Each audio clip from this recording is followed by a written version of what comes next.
Bismillahirrahmanirrahim. Assalamualaikum warahmatullahi wabarakatuh.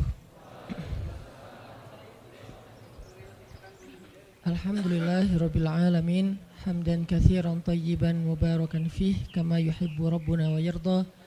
Asyhadu an la ilaha illallah wahdahu la syarikalah wa asyhadu anna Muhammadan abduhu wa rasuluhu la nabiyya ba'dah.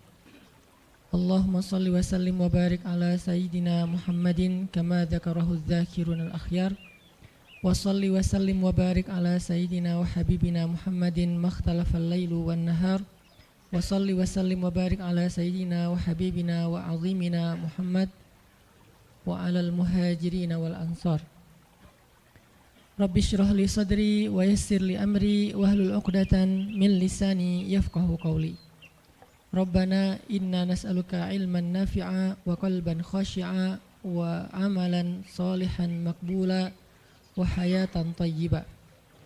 Rabbana ilaika aslamna wa bika amanna wa alaika tawakkalna wa ilaika anabna wa bika khasamna na'udzu bi'izzatika an tudillana antal hayyul ladzi la yamut wal insu wal jinnu yamutun wa ba'. Teman-teman semuanya yang dirahmati Allah Subhanahu wa taala, malam ini kita bisa duduk lagi di Markas Pemuda Hijrah. Ahlan wa sahlan bikum. Selamat datang buat semua anak muda Bandung. Mudah-mudahan Bandung ini menjadi salah satu di antara mercusuar dakwah di seluruh Indonesia. Ketika pemuda-pemudanya memberikan sebuah tren yang baik kepada anak muda di seluruh Indonesia dengan gaya dan style anak muda, nongkrong di masjid, mendengarkan sharing tentang kebesaran Allah Subhanahu wa taala. Mudah-mudahan dengan kayak gitu kita bisa memperbaiki iman kita kepada Allah, memperbaiki hubungan kita dengan Allah, yang pastinya nanti Allah akan memperbaiki hubungan kita dengan sesama manusia. Jadi kaidah dasarnya, siapa yang memperbaiki hubungannya dengan Allah, man aslaha ma bainahu wa bainallah aslahallah ma bainahu wa bainan nas. Siapa yang memperbaiki hubungannya dengan Allah, Allah perbaiki hubungannya dengan manusia. Manusia di sini termasuk keluarga, tetangga, masyarakat, bahkan dengan pemimpin dengan rakyatnya, antara satu golongan dengan golongan yang lain, satu agama dengan agama yang lain, itu semuanya diawali dengan islah ma bainana wa bainallah, memperbaiki urusan antara kita dengan Allah Subhanahu wa taala. Jadi ketika anak muda secara tren mulai berbondong-bondong datang ke rumah Allah untuk balikan sama Allah, maka Allah Subhanahu wa taala akan memperbaiki juga urusan mereka di kantornya, di kampusnya, di sekolahnya, di gedung dewannya, di istananya, dan seterusnya dan seterusnya. Dimulai dari kita balikan dulu kepada Allah Subhanahu wa taala setelah selama ini kita mutusin Allah tanpa kita sadari. Selama ini kita cuekin Allah tanpa kita sadari. Selama ini kita anggap Allah bukan prioritas dalam hidup kita tanpa kita sadari. Sehingga dengan tren anak muda mulai datang lagi ke rumah Allah, sujud sejajar antara kepalanya dengan kakinya, dan beristighfar ngajak Allah untuk balikan dalam kebaikan-kebaikan, maka Allah itu Maha Pengampun lagi Maha Penyayang. Teman-teman semuanya, malam ini kita sharing tentang diam. Benar gak sih? Benar ya? Tentang diam. Dan saya gak mau ngebahas dari sisi fikih, hukum diam, terus nanti ada juga yang bertanya tentang hukum puasa diam, puasa gak ngomong, dan seterusnya. Karena memang dakwah saya agak sedikit menghindari perdebatan fikih. Kita akan coba renungkan beberapa kisah tentang diam yang ada di dalam Al-Quran. Setidaknya ada 4 apa 5 gitu kisah tentang amazingnya diam itu di dalam Al-Quran. Yang menurut saya nih, setelah saya coba tadabbur beberapa ayat tentang kisah diam ini dalam Al-Quran, ternyata sama, poinnya tuh sama di antara semua kisah. Bahwa diam kalau kita lakukan itu tepat dan kita punya alasan yang jelas, maka diam itu akan menjadi jalan lahirnya keajaiban dalam hidup kita. Jadi jalan munculnya keajaiban dalam hidup kita. Banyak orang yang berbicara untuk membela diri. Padahal kalau dia diam, Allah yang bela dia. Kita ngebela diri kadang-kadang gak ngaruh. Karena pembelaan diri kita tuh dianggap subjektif.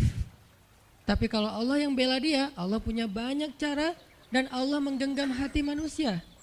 Sehingga ketika misalnya kita ribut dengan seseorang, setelah kita menjelaskan duduk perkaranya, kita ngejelasin yang sebenarnya terjadi apa, udah cukup diam. Dan jangan melanjutkan perdebatan. Kenapa? Biar nanti sisanya Allah yang akan beresin. Nah ini butuh apa untuk bisa kayak gini nih? Butuh iman. Karena kalau kita imannya lemah, kita kayak agak meragukan Allah bakal ngebelain kita. Padahal kita dalam posisi yang benar, mungkin kita akan terus-terusan bela diri. Kita akan tulis panjang sampai di scroll, kita akan narasi dengan kata-kata, kita akan berdebat, kita akan kerahkan semua teman-teman yang bisa ngebelain kita akan cari semua argumen, kita akan cari semua kesalahan dia dibalikin. Semua cara ini adalah cara orang untuk membela diri dengan cara berucap. Ternyata di Al-Quran Allah pernah menceritakan kepada kita cara membela diri dengan diam. Bahkan kadang-kadang ketika kita membela diri dengan berucap, justru Allah menjauhkan dirinya dari kita. Allah pergi. Kenapa Allah pergi dari kita, berpaling dari kita? Karena saat kita membela diri dengan berucap, dengan ngomong, dengan broadcast, dengan komen, dengan bikin caption dan seterusnya, kadang-kadang di dalam kata-kata kita itu ada hal yang justru gak benar. Ada yang bohong, terpaksa gitu. Akhirnya gara-gara pengen bela diri kita jadi bohong.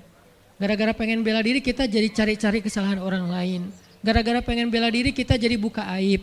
Gara-gara pengen bela diri kita jadi melebih-lebihkan sesuatu yang harusnya gak kayak gitu. Artinya justru karena kita berucap, karena kita ngomong malah jadi salah. Akhirnya orang gak respect, Allah lebih gak respect lagi. Sehingga malam ini kita pengen belajar tentang gimana cara menjemput keajaiban ketika kita punya masalah dengan seseorang lewat diam. Mungkin teman-teman sering mendengar hadis yang disampaikan oleh para penceramah, para ustadz. Hanya mungkin malam ini kita akan lebih banyak ngambil contoh. Karena saya pikir narasi-narasi ideal berupa ayat dan hadis udah banyak yang menyampaikan. Tapi membawanya dalam contoh konkret daily kehidupan kita itu mungkin gak semua orang aware. Karena emang kehidupan orang beda-beda. Apalagi misalnya seorang ustadz yang mungkin jarang main sosmed. Dia gak tahu masalah di sosmed itu apa. Seolah-olah sosmed itu bukan realitas hidup. Padahal kita tahu anak muda Indonesia main sosmed sehari gak kurang dari 6 jam. Berarti ada 6 jam realitas kehidupan kita yang jarang dibahas dan dibimbing dengan bimbingan agama Allah, Al-Quran dan hadis. Kenapa? Karena realitas ini kurang difahami oleh sebagian guru-guru, oleh sebagian ulama yang mereka emang agak gak terlalu akrab dengan sosmed. Mereka gak akrab dengan yang namanya Instagram, YouTube, Twitter, Line apalagi. Karena Line ini anak mudanya mungkin ABG banget kan. Jadi agak-agak kurang akrab. Kalaupun mereka pakai itu hanya karena soleh banget kali ya. Karena soleh banget jadi mereka pakainya sebatas sekedar share ceramah doang. Jadi gak main. Bukan pemain sosmed lah. Sekedar menggunakan sosmed sebagai media panggung ceramah. Udah share. Itu juga kadang-kadang yang nge-share-nya admin, jadi nggak ngulik gimana cara itu kurang ngulik. Padahal realitas sosmed itu udah jadi realitas daily kehidupan kita. 6 jam kita ada di sosmed dan 6 jam itu tetap waktu yang akan dihisap oleh Allah. Bukankah selain harta, selain tenaga, selain amal, waktu juga akan dihisap? Maka waktu kita 6 jam itu apakah tidak ada hubungannya dengan agama? Ada banget. Sehingga saya mencoba untuk semampu saya bareng dengan kita semuanya belajar. Bisa nggak ya kita jadi smart netizen? Atau dalam kehidupan sehari-hari bisa jadi smart citizen dengan sikap diam. Gimana sikap diam citizen, smart citizennya? Lagi di jalan, ketika orang lain mungkin bikin kita bete, bikin kita emosi, bisa nggak kita diam? Di rumah ketika kita berselisih dengan pasangan, bisa nggak kita diam? Di kos-kosan ketika kita digedor-gedor terus minta uang kos-kosan sama bu kos, bisa nggak kita Itu mah ngumpet ya. Salah contohnya. Ya gitulah pokoknya. Jadi kita akan coba bahas diam ini dari angle daily kehidupan kita. Karena saya lebih suka kayak gitu biar langsung praktis bisa dipakai. Memang hadis-hadisnya banyak. Salah satu yang paling terkenal, man kana yu'minu billahi wal yaumil akhir falyakul khairan aw liyasmut.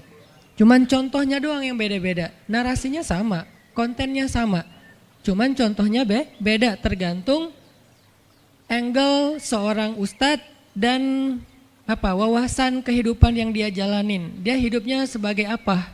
Kalau hidupnya sebagai seorang ustadz yang ada di dalam masjid, mungkin ya contoh-contohnya adalah tentang di dalam masjid, tentang bergaul sesama ustadz, dengan aktivis, manggilnya akhi ukhti. Tapi kalau dia kehidupannya main, berarti dia akan ngambil contoh tentang main, gimana kita biar tetap bisa soleh walaupun kita lagi main dan seterusnya. Tapi narasinya sama. Man kana yu'minu billahi wal yaumil akhir falyakul khairan aw liyasmut. Atau nanti cerita yang lain kata Nabi, yang paling banyak memasukkan orang ke dalam api neraka dua.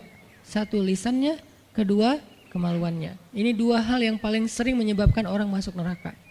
Kalau kemaluannya kita tahu artinya dia hawa nafsu, syahwat. Kalau lisan ini ngomong, justru gara-gara kita ngomong banyak, kadang itu jadi kayak pemberat timbangan keburukan kita dan itu tuh rugi gitu. Makanya kita perlu belajar, bukan saya ngajak kita, kita diam aja seharian.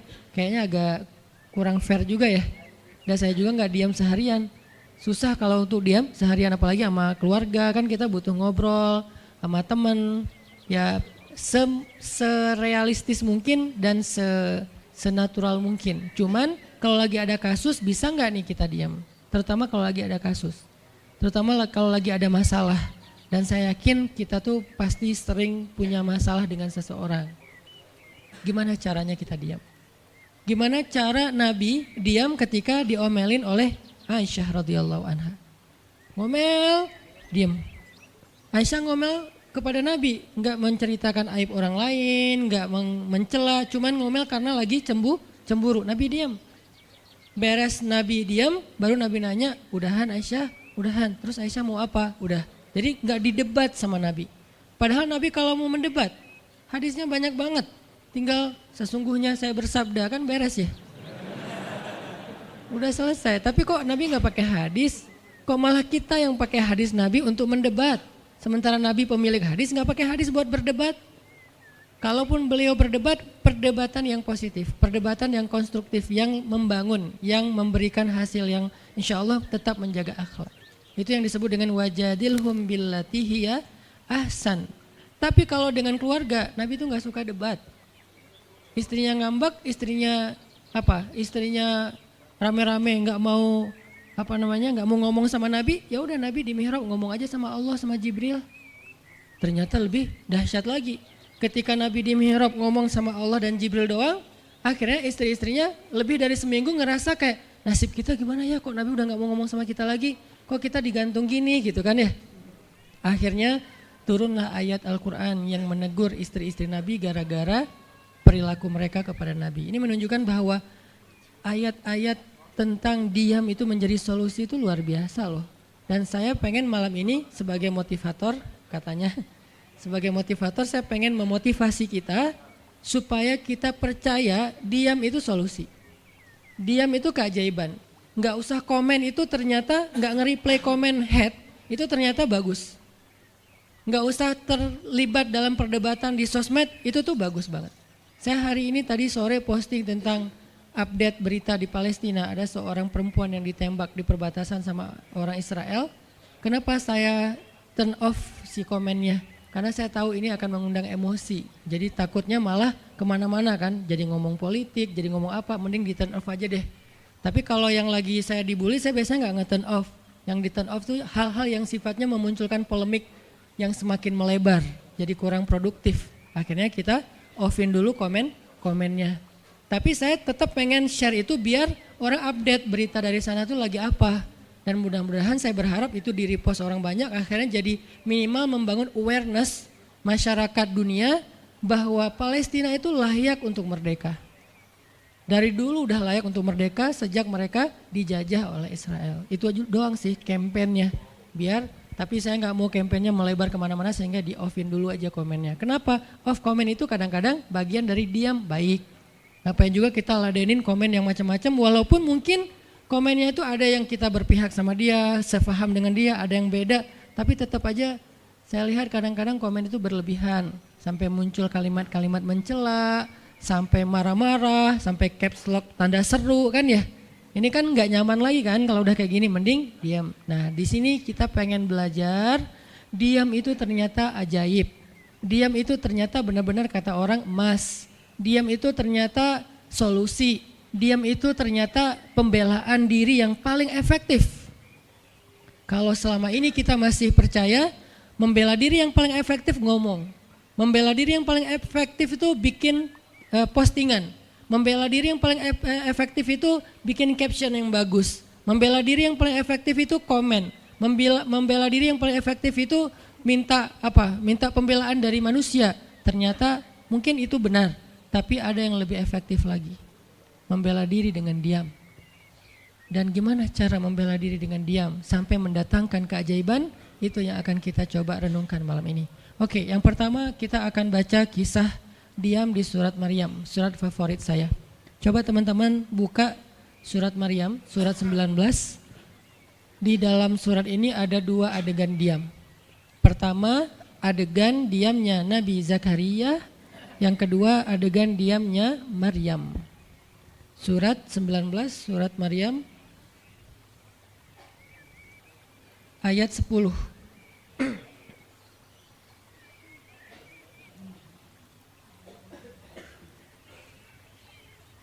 Sekaligus kita pengen belajar kalau kita lagi diam pas kita dicerca, ketika kita disakiti, ketika ada masalah dengan seseorang, kalau kita diam kita ngapain gitu kan gitu ya, nggak diam doang kan, kita ngapain. Nah di sini kita belajar surat 19, surat Maryam ayat 10 dan 11. Kita tilawah bareng-bareng ya, saya baca habis itu teman-teman ikutin.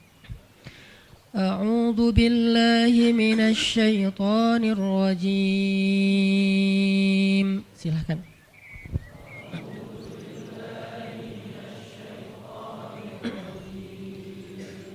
Bismillahirrahmanirrahim.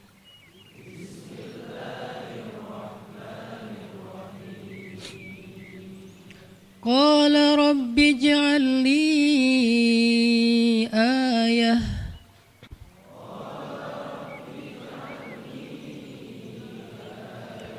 Qala ayatuka alla tukalliman nasa thalatha layalin sawiyya.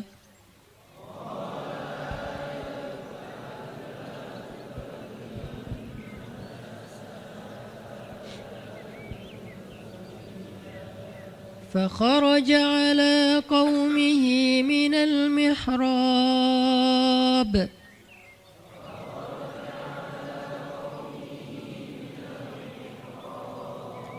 فأوحى إليهم أن سبحوا بكرة وعشيا.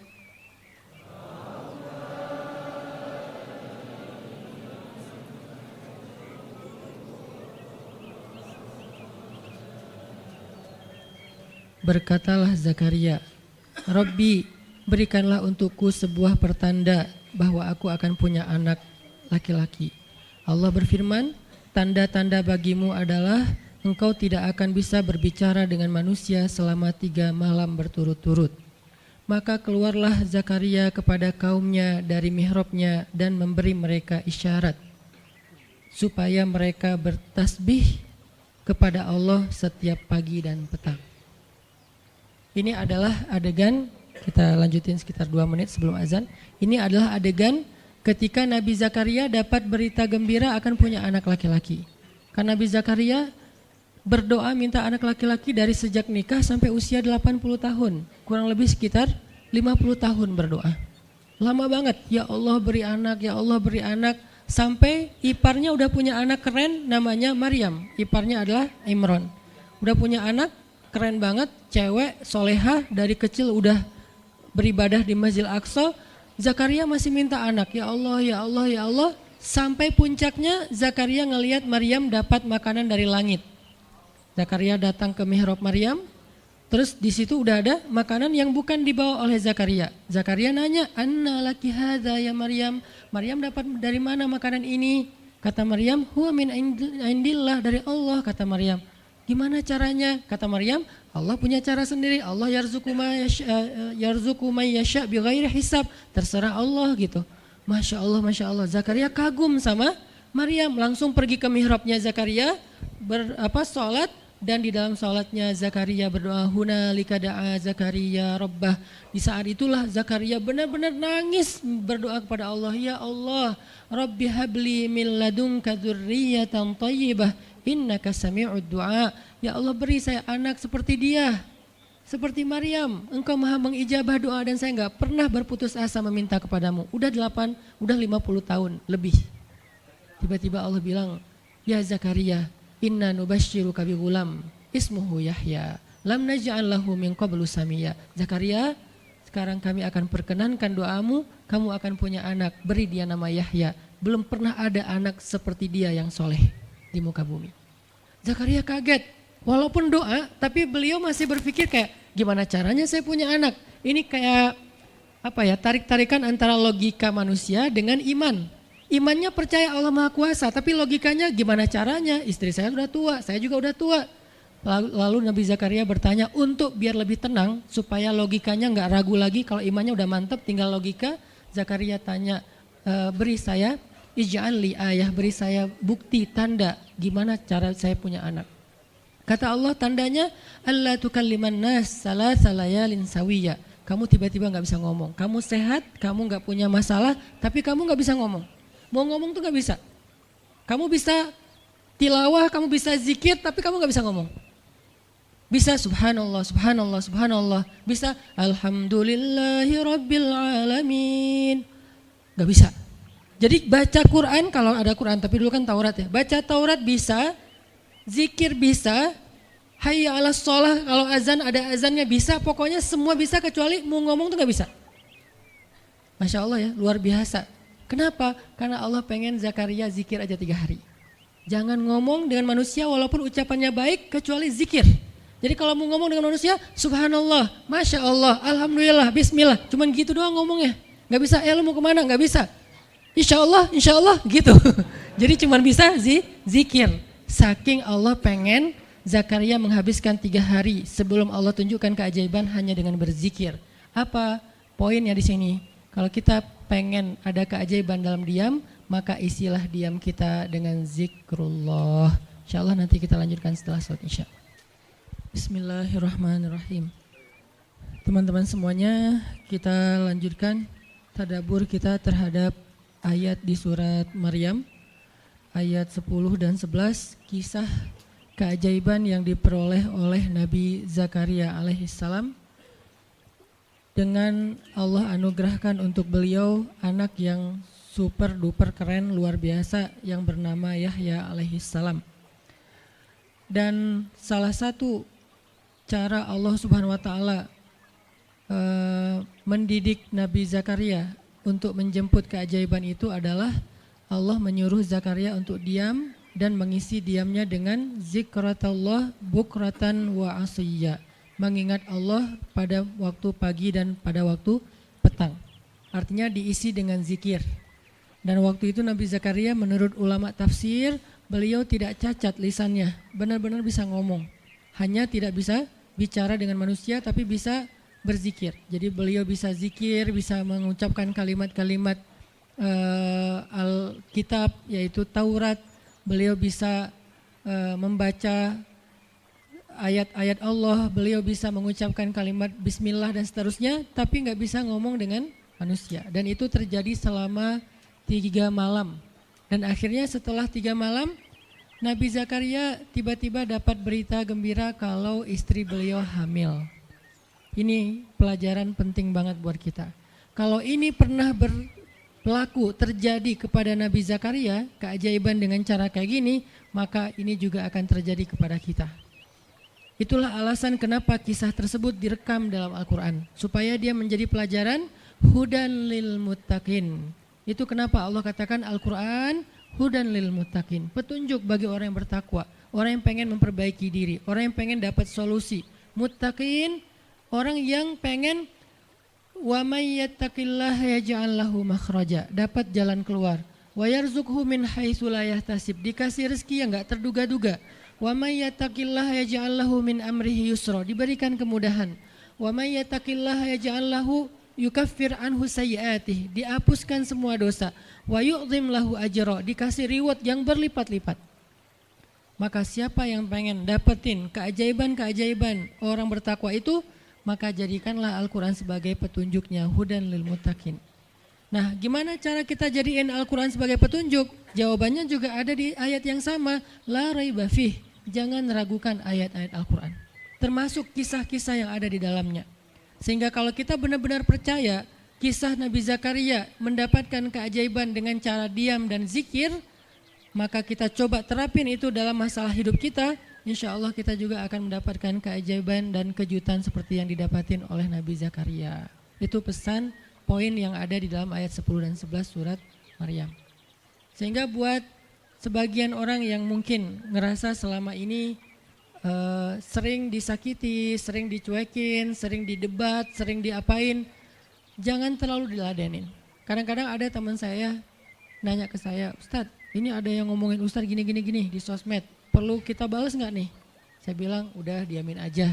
Itu tuh santai, tapi sebetulnya itu ada kayak alasan kenapa saya memilih sikap itu, bukan karena kayak males ribut. Sebetulnya kadang-kadang kan ribut itu kayak nyenengin ya, kayak olahraga apa ya, emosi gitu kan. Rame-rame di sosmed itu kayak asik kan, kayak kita ngegame gitu kan. Jadi nge-replay komen-komen orang kayak lucu-lucuan gitu. Saya pernah lihat Rachel V-nya bagus juga sih, ini bukan dalam hal negatif tapi positif, makanya saya sebutnya nama. Rachel itu kan main kemarin ke Australia sama New Zealand. Terus ada dia lagi foto-foto gitu di sana bareng dengan suaminya. Tiba-tiba ada yang komen, Sel, lo nggak cocok di tempat itu, tempatnya bagus tapi gara-gara lo jadi kurang bagus gitu. Terus dia jawab, ya gue nggak cocok tapi dompet gue cocok, kata dia.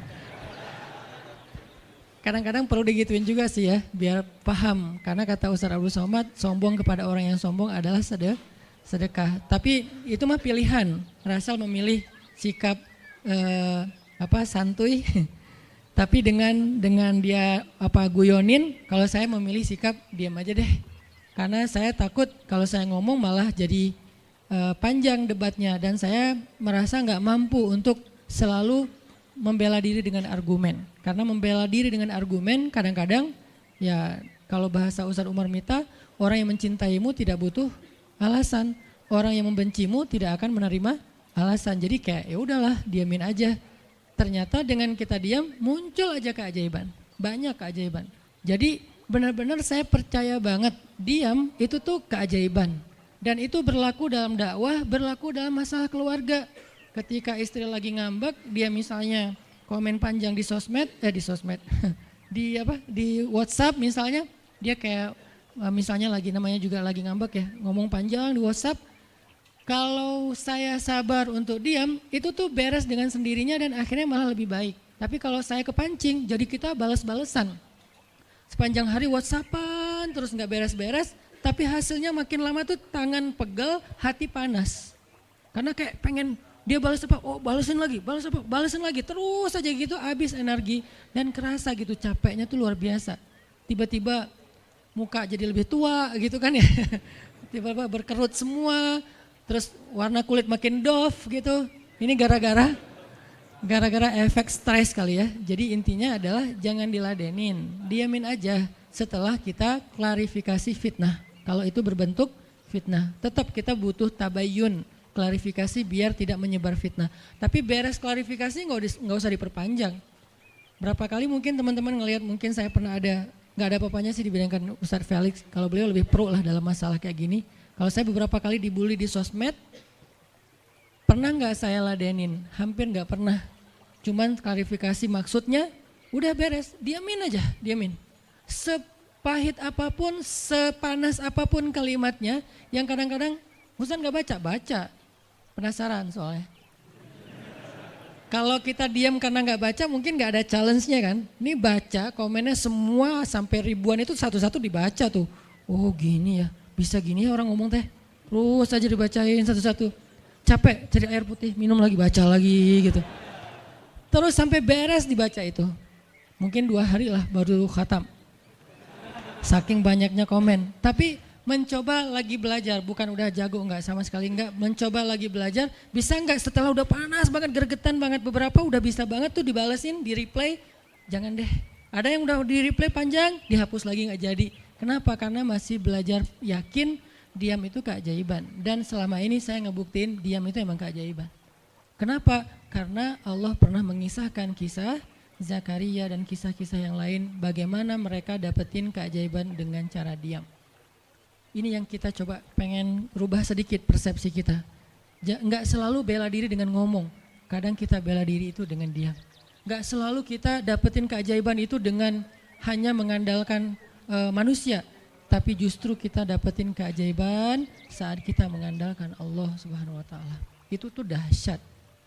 Yang kedua, sekarang setelah Nabi Zakaria dapat keajaiban anak yang soleh banget, sampai Allah kisahkan di ayat 13 gimana solehnya dia, 14, 15 dan seterusnya. Sekarang kita baca kisah kedua, yaitu kisah Sayyidah Maryam. Yaitu ada di ayat 26. Petikannya ada di, cuplikannya ada di ayat 26. Kalau kisah Maryam mah dimulai dari ayat 16 ya. Tapi yang masalah diam itu ada di ayat 26, 27, 28 dan 29.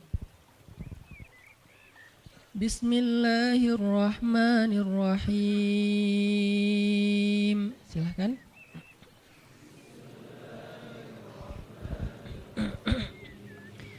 Fakuli washrabi wa qarri aina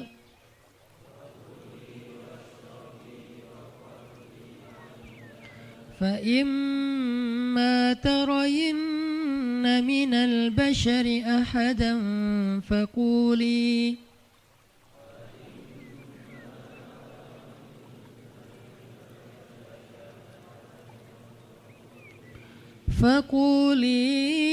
inni nadartu lirrahmani sawman falan ukallimal yawma insiya.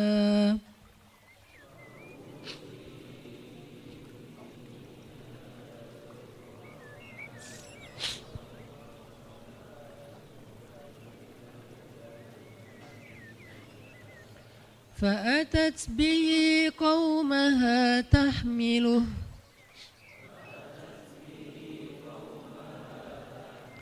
قالوا يا مريم لقد جئت شيئا فريا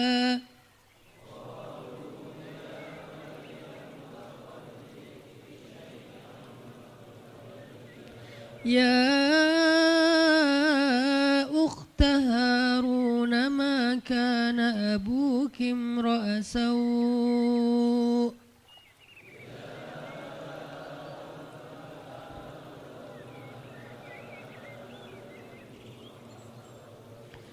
ما كان أبوك امرأ سوء وما كانت أمك بغيا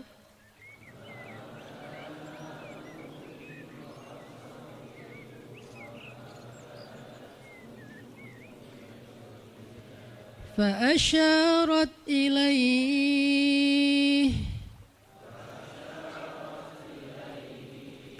قالوا كيف نكلم من كان في المهد صبيا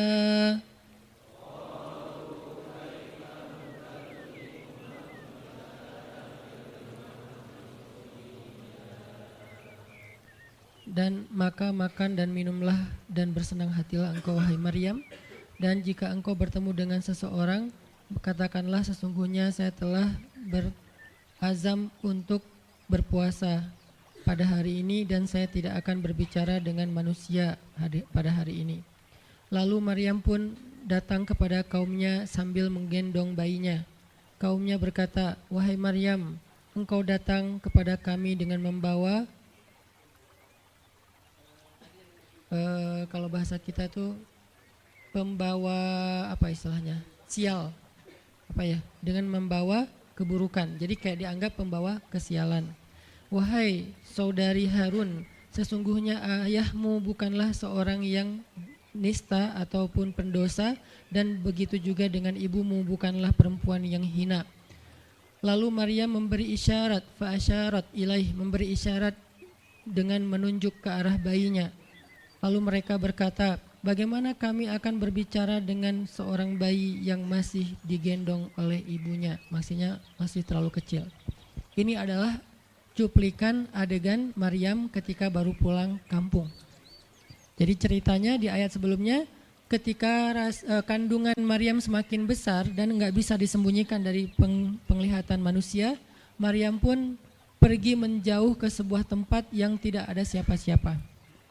Fahamalathu fantabadat bihi makanan qasiyya. Dia menjauh, mengucilkan diri ke tempat yang nggak dilihat oleh siapa-siapa sampai melahirkan. Jadi kurang lebih sekitar 3 bulan 4 bulan Maryam nggak ada di Al-Quds, nggak ada di di Masjidil Aqsa dan sekitarnya. Dia pergi mengasingkan dirinya supaya tidak ada yang menghujat Maryam karena ngelihat perutnya sudah semakin besar dan dia nggak punya suami. Setelah melahirkan, akhirnya Allah perintahkan Maryam untuk pulang. Setelah Allah ngasih makan, minum dan kebahagiaan buat Maryam, fakuli washrobi wa qarri aina, dengan adegan korma yang menjatuhkan buah-buah rutop dan seterusnya, pulanglah Maryam. Nah, Maryam tahu ketika dia pulang dengan membawa bayi, dia pasti akan dihujat, dicela, dicaci maki, dibully oleh kaumnya. Lalu Allah memberi kepada Maryam bekal. Gimana cara ngadepin yang kayak gitu-gitu? Kata Allah, kalau kamu ketemu manusia, ketemu orang-orang, ketemu kaummu, bilang ke mereka, saya tidak berdebat hari ini. Saya nggak akan berdebat. Jadi dia tetap bisa ngomong. Tapi dia bilang, saya nggak akan berdebat. Saya nggak akan bicara dengan siapapun hari ini, karena saya sudah bernazar untuk diam. Bilang kayak gitu kepada kaummu. Maka fa'atat bihi qaumaha tahmiluh. Maka datanglah Maryam kepada Al-Quds, kepada kota Al-Quds dengan membawa bayinya yang digendong. Datang. Baru dari ujung kota kelihatan Maryam, muncullah orang-orang Bani Israel semuanya rame di pasar-pasar mereka, semuanya menghadang Maryam. Maryam tiba-tiba dihadang di gerbang kota Al-Quds. Gak boleh masuk kota Al-Quds. Tadinya ada yang satu orang lihat, Maryam, Maryam, Maryam. Langsung dia datang ke kota, dia umumkan ke semua orang, "Wahai Bani Israel, perempuan yang hina yang kita cari-cari sekarang sudah datang membawa bayi haramnya, membawa bayi selingkuhnya, membawa bayi hasil zinanya." Akhirnya orang-orang yang ada di Masjidil Aqsa, yang ada di rumah-rumah, yang ada di pasar, semuanya berkumpul di depan gerbang kota. Menghalang Maryam masuk. Kebayang gak perasaan Maryam? Padahal dia itu lahir di situ, dia beribadah di situ, ayahnya orang situ, ulama pula, pamannya Nabi pula di situ, tapi dia sekarang dihadang oleh semua penduduk Al-Aqsa, penduduk Al-Quds, Bani Israel. Ketika Maryam mendekat, mereka mengatakan, "Ya Maryam, laqad ji'ti syai'an fariya." Ini bahasa Al-Quran. Kalau aslinya lebih tercela daripada ini, karena ini bahasa Al-Quran yang tinggi, Allah menggunakan bahasa simbolik saja. Yang terjadi, mereka mencela Maryam. Mereka bilang, "Maryam, kamu pembawa sial. Maryam, kamu perempuan hina. Maryam, kamu tukang zina. Maryam, kamu selingkuh. Maryam, kamu ternyata pelakor, segala macam." Kebayang gak seorang perempuan yang mulia dituduh dengan kata-kata kayak gini? Sedih, pengen jawab, pengen bilang, "Saya ini nggak pernah berbuat dosa. Ini nih Allah yang ngasih kepada saya. Saya nggak punya suami dan saya diberikan anak yang suci dan segala macam." Enggak. Tanya kepada Zakaria kalau nggak percaya, "Saya punya buktinya," segala macam. Nggak usah, diam aja. Maryam bisa ngomong kalau mau. Maryam, by the way, adalah perempuan secerdas Sayyidah Aisyah. Dia itu kayak Aisyah cerdasnya, kayak Khadijah bijaksananya, kayak Fatimah lembutnya, kayak Asiyah sabarnya. Maryam itu istimewa. Sampai sebagian ulama mengatakan Maryam satu-satunya nabi dari perempuan. Satu-satunya nabi dari golongan perempuan. Sebagian kecil ulama ada yang menyebutkan demikian. Sehingga mereka menyebut Maryam alaihassalam. Saking Maryam ini keren banget, istimewa banget. Tapi jumhur ulama sejarah mengatakan Maryam bukan nabi, tapi dia perempuan soleha, orang soleh, bahkan 1 dari 4 perempuan sempurna di muka bumi dan tidak ada yang kelima. Cuman ada 4. Kamula minar rijali katsir, kata Nabi. Laki-laki yang sempurna itu banyak, yaitu para rasul dan para nabi. Walam yakmul minan nisa illa arba'ah. Tidak ada perempuan yang sempurna kecuali 4. Asiyah istri Fir'aun, kemudian Maryam anaknya Imran, kemudian Khadijah istri Rasulullah, dan Fatimah bintu Rasulullah. Artinya Maryam ini istimewa banget. Dia kalau mau argumen, dalilnya lebih banyak daripada para rabi-rabi Yahudi yang ada di situ. Karena ketika Maryam dulu berkhidmat di Masjidil Aqsa, Maryam itu nggak belajar seperti yang lain-lain. Karena kan dulu orang Bani Israel itu paling anti sama cewek ya. Buat mereka perempuan itu kasta kedua. Seolah-olah perempuan itu nggak punya hak yang sama dengan laki-laki. Laki-laki punya hak belajar di Masjidil Aqsa, perempuan nggak boleh. Ini kesenjangan gender di masa Bani Israel dulu. Jadi kalau ada yang mau nuduh Islam sebagai tidak memperhatikan masalah gender, dia harusnya baca sejarah. Justru Islam, Al-Quran, Taurat, Injil mengangkat perempuan untuk setara dengan laki-laki. Awalnya perempuan itu hina di masyarakat Bani Israel, dianggap pembawa sial. Sampai masyarakat jahiliyah sebelum Islam datang, apa yang terjadi dengan bayi perempuan? Dibenamkan dalam pasir hidup-hidup, dibunuh, dilempar dari bukit supaya mati langsung seketika. Kenapa? Termasuk Umar pernah membunuh bayi perempuan. Umar radhiyallahu an. Kenapa dia sedih banget? Karena dia ingat masa lalu ketika dia pernah membunuh bayi perempuan. Kenapa mereka membunuh bayi perempuan? Karena dianggap perempuan ini membawa sial. Tapi datang Islam mengubah tradisi itu. Mengubah persepsi publik. Yang tadinya perempuan dianggap hina, dalam Islam dikatakan surga ada di bawah telapak kaki ibu. Muncul harga diri perempuan naik. Apalagi sebaik-baik kalian yang paling baik untuk istrinya dan aku yang paling baik untuk istriku di antara kalian. Muncul lagi hadis, kalau seandainya laki-laki mau bersabar terhadap istrinya, maka harusnya dia bersabar 70 kali sehari kalau dia disakiti oleh istrinya. Yang ke-71 baru dia boleh marah. 70 belum boleh marah. Jadi perempuan, ibu-ibu, istri kalau mau bikin suaminya sebel sampai 69. Atau 70 boleh lah. Tapi yang ke-71, nah ini udah layak dimarahin. Tapi kan gak pernah ada sampai 70 kan. Paling juga 10%-nya lah, 7 kali sehari. Dan itu istiqomah setiap hari. Hari ini kok kamu gini lagi sih, kemarin udah beda hari. Jadi beda hitungannya, 0 lagi mulai dari awal. Tapi nanti ada hadis penyeimbang. Nabi itu kan bijaksana banget. Yang diajarin bukan cewek doang, cowok juga diajarin. Ketika hadisnya supaya memuliakan perempuan ada, nanti ada lagi hadis laki-laki. Seandainya seorang perempuan menjilat luka dan darah dan nanah di tubuh suaminya, itu belum bisa membayar satu saja kebaikan suami kepada dia. Jadi menjilat lukanya aja belum bisa bayar kebaikan, terus ngapain marah-marah coba. Sehingga dua-duanya ada nasihat untuk suami. Kalau istrinya lagi ngambek, namanya juga lagi sedih, ya udah kamu sabar aja 70 kali. Untuk istri, jangan ngambek, karena kalau kalian berbuat baik aja belum bisa bayar kebaikan mereka. Terus gimana dong Ustadz? Ya udah, sekarang solusinya adalah sama-sama mengambil sisi baiknya. Kayak gitu nasihat Nabi. Makanya saya agak kurang setuju kalau khutbah Jumat itu memakai hadis menjilat darah dan nanah. Karena yang dengar suami. Wah bener nih khutbah Jumat, saya senang banget khutbah Jumat hari ini. Pulang-pulang, mah tadi khutbah Jumat keren banget. Nih mah, kebenaran aku catat, nih mah gak bisa. Kalau khutbah Jumat pakailah hadis sabar 70 kali. Menasihati suami. Kalau majelis taklimnya ibu-ibu, masalah tadi seandainya saya boleh menyuruh manusia sujud kepada manusia, saya suruh sujud istri kepada suami. Masing-masing ada hadisnya, jangan disilang. Ini gak bijak dalam ceramah, karena harusnya memberi nasihat yang bisa memperbaiki, bukan menambah tuntutan baru. Wah benar nih kalau suami saya dengar, harusnya suami saya datang, Ustadz boleh enggak acara selamatan di rumah saya nanti temanya ini gitu.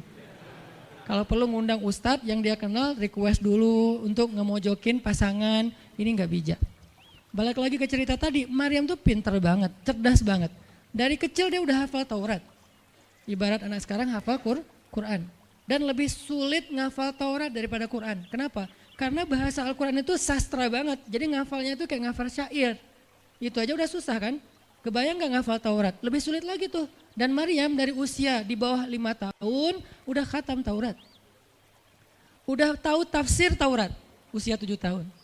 Bahkan saking keren dan pinternya Maryam, kadang-kadang ketika Maryam ngobrolin tentang Taurat sama Zakaria, itu Zakaria sampai geleng-geleng kepala. Maryam, gitu maksudnya? Sampai nanya ke Maryam, gitu maksudnya. Nah, Maryam ngomongnya ke Zakaria udah kayak ngajar gitu, saking pinternya Maryam. Jadi hadis-hadis Zakaria, Maryam hafal.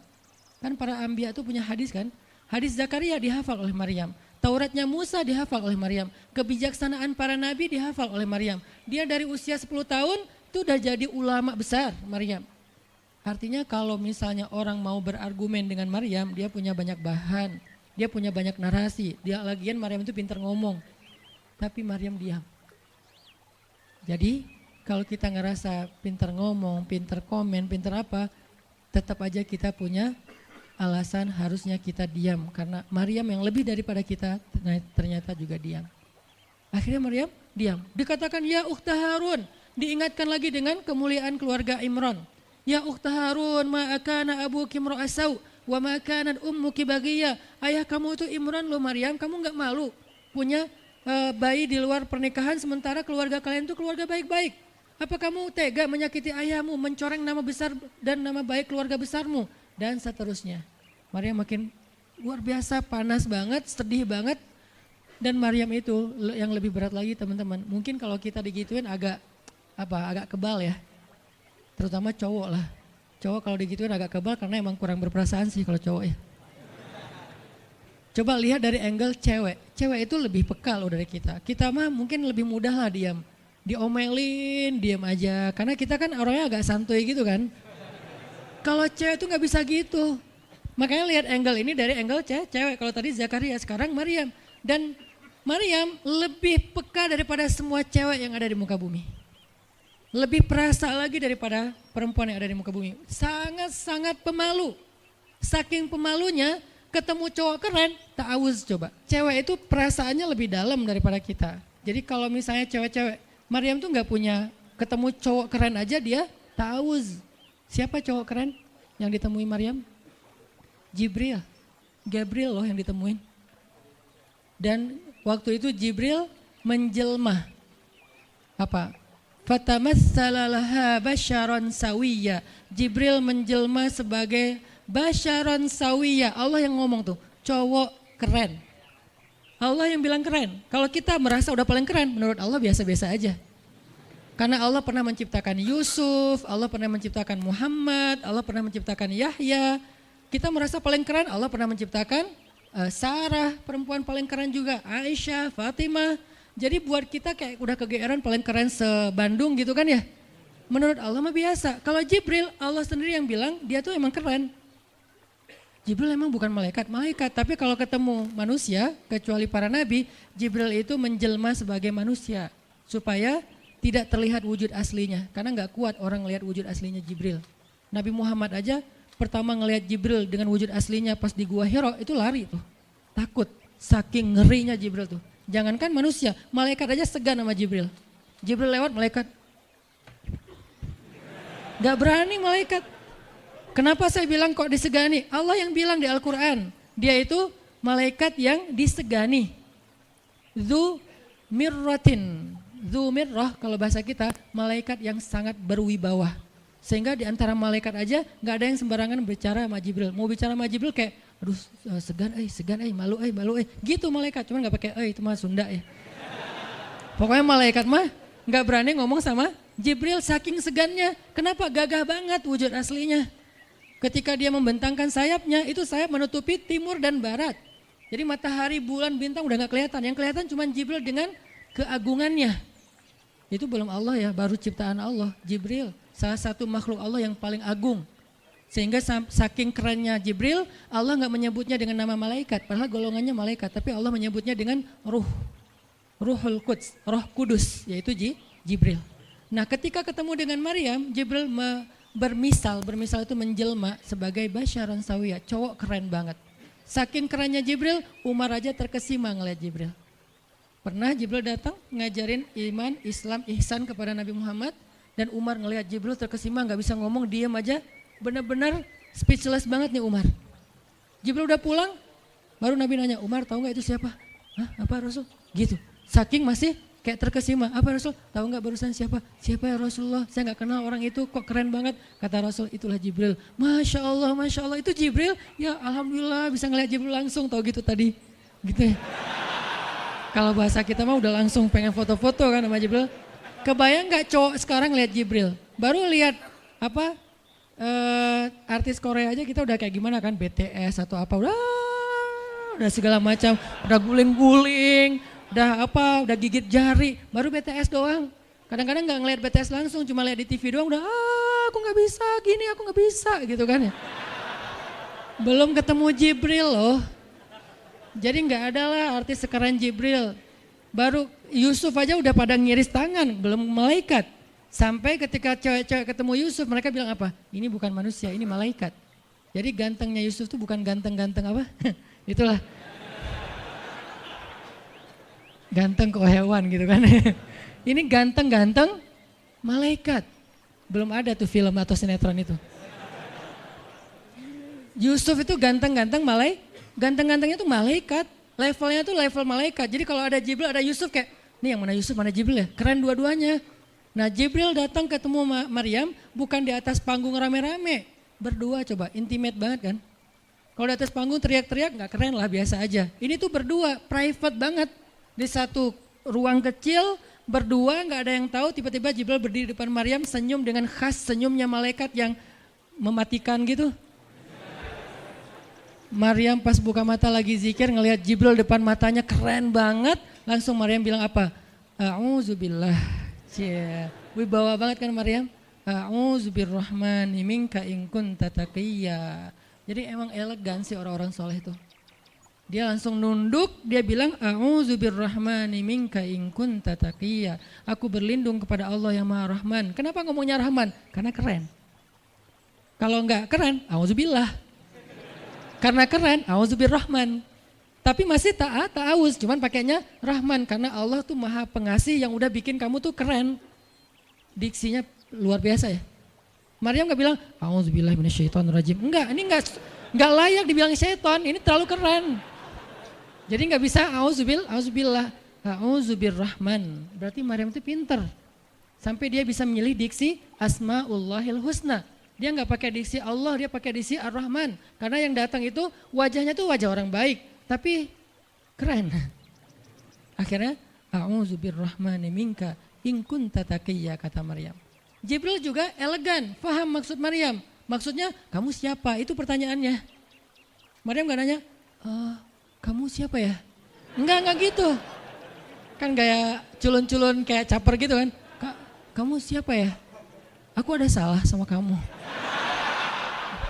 Enggak gitu sih Maryam ngomongnya.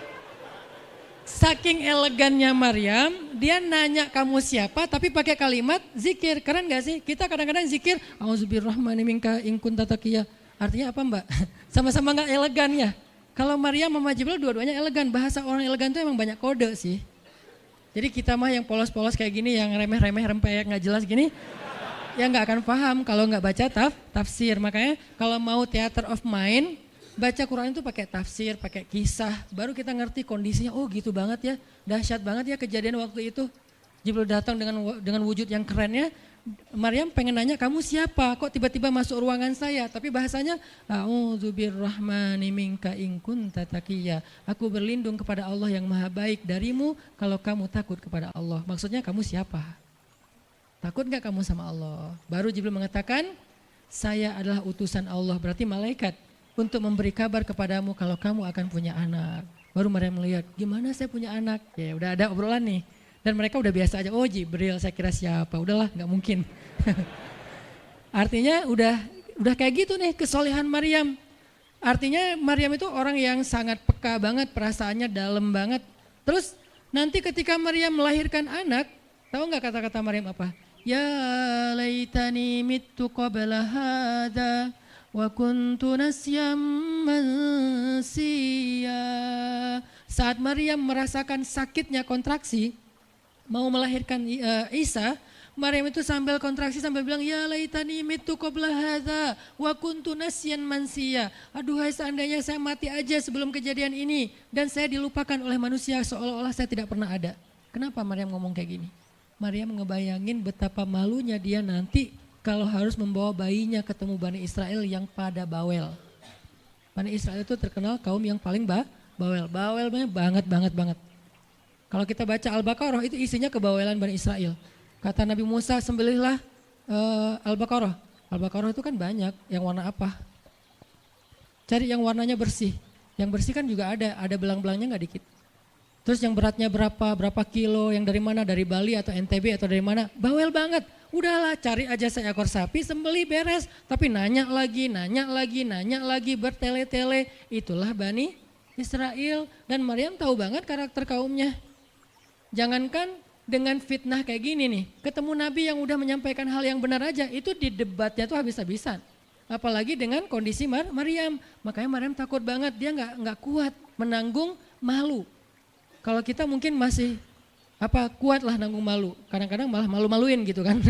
Kalau Maryam nggak kuat nanggung malu, berarti orang yang seperti ini harusnya kan berat banget untuk diam kan, nggak akan kuat diam, harusnya dia ngomong gitu, dia belain diri. Tapi Maryam itu sisi lainnya adalah perempuan yang mukminah, siddiqah, sangat yakin sama Allah. Allah suruh diam, ya udah diam. Gimana pun dihujat, diam. Kata Allah diam. Ya Allah mereka bilang saya itu berzina, diam. Ya Allah bilang ini anak haram, ini anak saya nih, anak yang mulia. Anak yang satu-satunya ketika lahir nggak disentuh setan di antara manusia loh. Satu-satunya manusia ketika lahir nggak disentuh setan. Nabi Muhammad setannya malah diislamkan. Beda, kerannya itu beda. Kalau Isa nggak disentuh setan. Kalau Nabi Muhammad setannya malah masuk Islam. Masing-masing punya keistimewaan lah. Tapi satu-satunya manusia yang lahir nggak disentuh setan cuman Isa. Kita semuanya pernah disentuh. Lahir langsung. Apa sih lo datang-datang ke dunia nambah-nambahin kerjaan gua gitu kan. Kita nih orang biasa, jadi pas lahir tuh udah ada langsung setan bisik-bisik, yuwas bisufi sudurinas, makanya disuruh azan kan. Karena kenapa? Biar nggak dibisikin sama setan. Dan kalau bisa suara azan kita harus lebih lembut daripada suara setan, karena setan juga kayak nge-tricky gitu. Saya ibu kamu. Anak bayi dinina bobokan sama setan, hiduplah iblis gitu-gitu kan. Jadi kayak di dokter nama setan, iblis itu keren, iblis itu soleh, iblis itu baik, tapi pakai bahasa nasyid. Lagunya tuh kayak akustik gitu, lembut banget gitu kan. Makanya suara muazin kalau azanin anaknya yang lembut, jangan azan Allahu Akbar, asyhadu alla ilaha illallah. Dia malas ke masjid nanti kalau udah dewasa. Kenapa? Gue malas banget dengan suara ini nih.